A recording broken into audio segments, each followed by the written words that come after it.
wanna see love make a comeback. I wanna feel hope when it runs out. I wanna see everybody joining in until kindness wins again.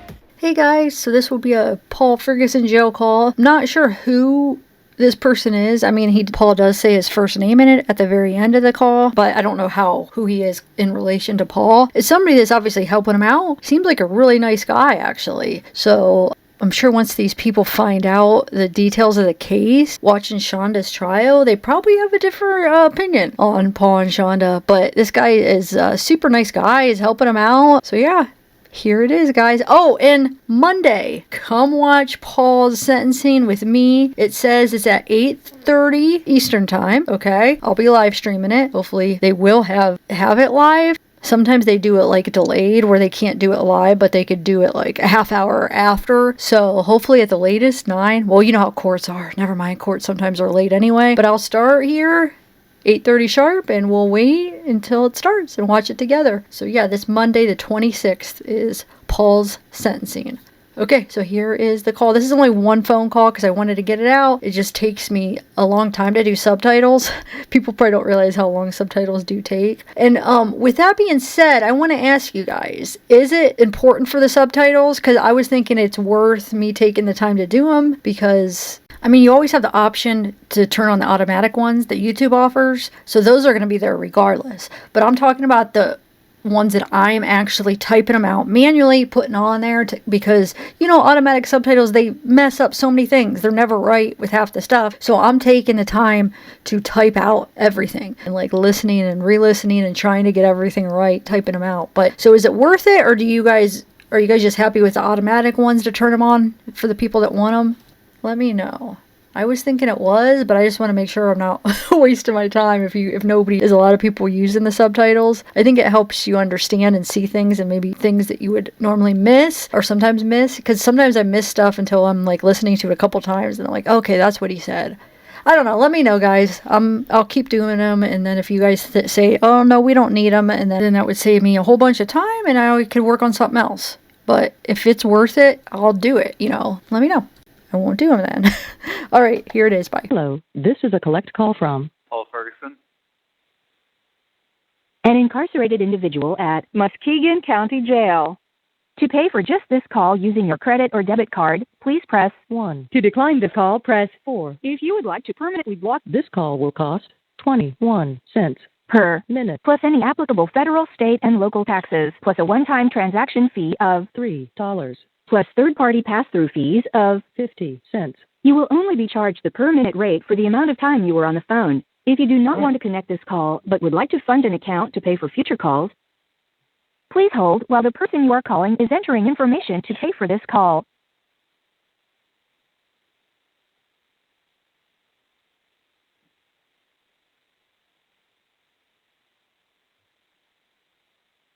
Please hold while the person you are calling is entering information to pay for this call.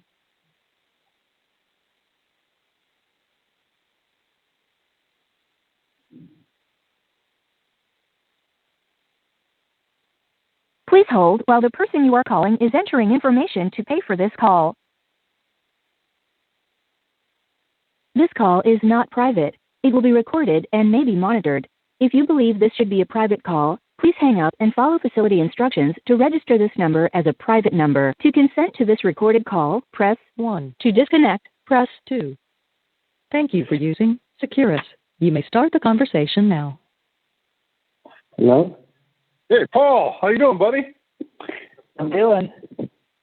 For a moment there, I thought it was glitching out. It does that sometimes.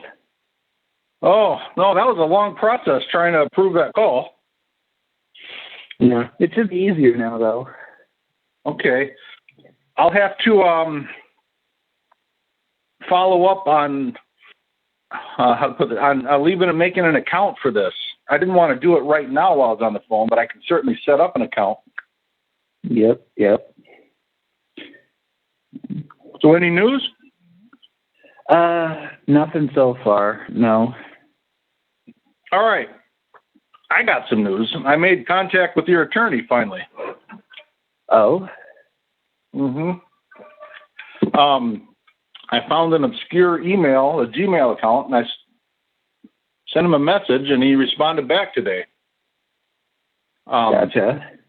He obviously doesn't know that I've been talking to you for a while, and he doesn't know that I've been with the prosecuting attorney or the judge. Yeah. But I don't know. I don't want to say too much. I'm just not too encouraged by him, Paul. He has me a little worried. I hope he's sincerely representing you in your best interest. But I think I'm going to talk to Nolan tomorrow. Yeah. Well, excuse me, I'm trying to eat here. You're good. I'm trying to cram in a bite before I have a meeting tonight. So. Gotcha. So you caught me right there, if that's okay. Yeah, that's fine. Hey, Paul, can I ask you some more background information? Do you mind? Sure thing. Go ahead. All right. So when you lived in Oklahoma, you were living with your father and your stepmother? Yeah, that was after Shanda and Dad got divorced. Okay. And Dad remarried. And so that was for quite a long time, right? Since you were 5 years old till you were 18? They got Shanda and Dad got divorced when I was still in foster care, and they got remarried. Dad got remarried in 2011, so I was 10 or so, 9 or 10. I don't remember the exact age. Okay. I was still in elementary school, that much I know. And you were in foster care? That's Department of Human Services had to get involved between us and Shanda. I wouldn't say it was really any of Dad's fault. Sure. He was trying to provide for the family. Sure. Oh, I no judgment at all. Your father. I'm trying to get some better understanding as I'm going to write the judge, and just so I can make a stronger argument on your behalf. But so as you were approaching 18 years old, you were told that you were going to have to move out, and do I understand that right? It wasn't as I was approaching. It was more a little while after. I was hoping to have at least waited until after my graduation, but due to COVID, it was postponed till July of 2020. Okay. And my I guess timeout date not timeout, not limit, what's the word I'm looking for? Deadline to find a place of my own was the end of May. All right. Did your and you were given this deadline by your dad? Yeah. Okay. And so you reached out to Shanda and asked if you could live with her? Is that right? I didn't ask if I could live with her, no. I ended up at one point ranting over text about how I was trying to find a place to stay because my father and stepmother were, basically kicking me out, and she offered to let me come up here for sanctuary. Okay. Though, to be honest, it's not like she did much better teaching me life skills. I don't even know how to drive. Well, hey, don't feel bad there. Isaac doesn't drive. It's tough when you have to go 10 miles on an e-bike just to get to work, though. Yeah, I hear you. Ike's job is just like a mile away, but we're able to get him rides most of the time. Yeah, I'd say the only times that Shanda lets me, or either gives me a ride or lets me use Uber or something is during the winter months when it's a bit too cold to be e-biking. So I remember one night I just about got skewered by this deer. Oh, no. I had to have 20 or 30 points. What in the world? Terrifying. Yeah. Terrifying. Middle of the night, you can see this deer charging at you. No, thank you.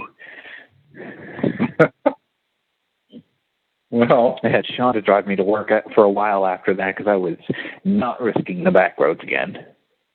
sure. You must have lived in the country then, huh? No, when I went to work, I took the back roads. There was some hillside area that was less populated. Mm-hmm. So. All right, so when you're still in Oklahoma with your dad and your stepmom, and you're 18 and they're telling you you're going to have to get your own place, was Timothy with you there too? Yeah, me and him shared the same room back in Oklahoma. Okay. So both of you are going to have to leave the house? No, just me. All right. Timothy wasn't even, I think he was still 13 or 14, something like that. But how did he end up then at Shanda's? One thing is, I don't really think that my dad knew how to take care of other men. He didn't know how to take care of males in general. He was better with my sister and my stepsister, but my stepmother basically gave him an ultimatum that because I had been doing better, I have been doing better up here before Timothy moved up. She gave Dad an ultimatum to either have Timothy come up and live with us, or she would get DHS involved. Oh. Yeah. I guess it must have been pretty bad. I don't really have any details other than that on it. So Shanda wanted Timothy to move in with her. Yeah. Though I guess at some point in her mind she realized that in her twisted psychopathic mind he was useless, because I feel like that's one of the main reasons she had me come up here was because I was financial support. Oh. Is it possible? So I think I've told you, in our family we have, my nephew's fully autistic. He's nonverbal, and he sounds like he was very similar to Timothy. They were similar in age. Was Timothy verbal? Could he speak? He could speak, but it was very garbled, and he couldn't run. He couldn't run properly either. He was speech and motor impaired. So I'm just guessing here. But I'm pretty confident to guess that Shanda did not realize how much work Timothy was going to be. I don't think she did, no.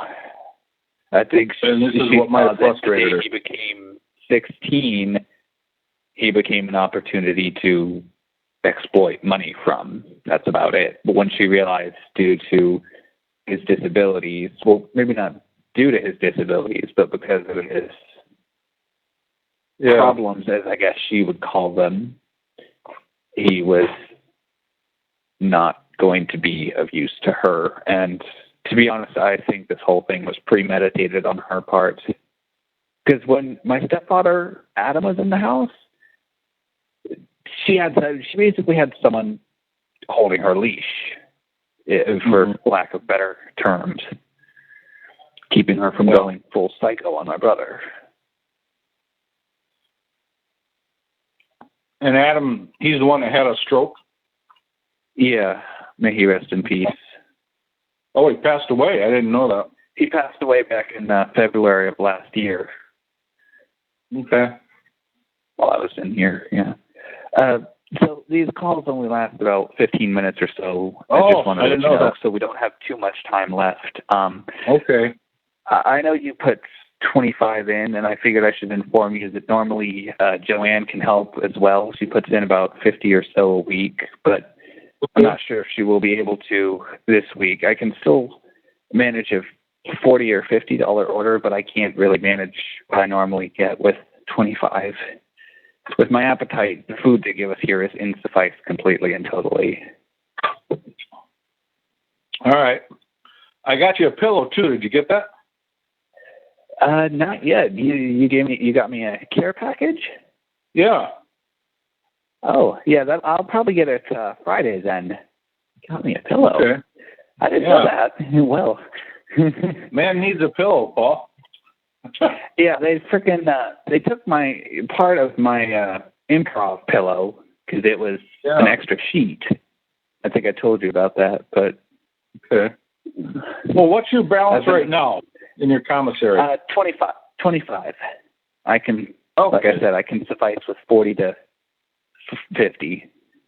With that much, I can manage to get what I normally do. I get enough noodles to last me a week, along with a midday snack and some chips to mix with the noodles to make it a bit more filling. Sure. But you, and of course, go ahead. You're only allowed 75 a week? Yeah, 75 a week. Okay. I just want to make sure they're not cheating you because I put in 125 last week. So that would mean that you had 50 already still in the commissary. That's weird. And then if you had that 50 in there, the reason I put 25 more in because I figured that would bring the balance up to 75 for the week. Yeah, I'm following you here. That's, what in the world? I know it's not an error on your part. It's got to be something that this frickin' jail did. Yeah, I didn't get the full amount. What on earth? But I can, if you're needing some more funds, I can help you with that. That's not a problem. It have to be in the morning. Yeah. I don't want to feel like I'm burdening you with having to worry about that. Yeah, no burden. Well, in case we get cut off, I'm gonna hopefully talk again with your attorney and I don't know, just encourage him to. He seems resigned that you're gonna.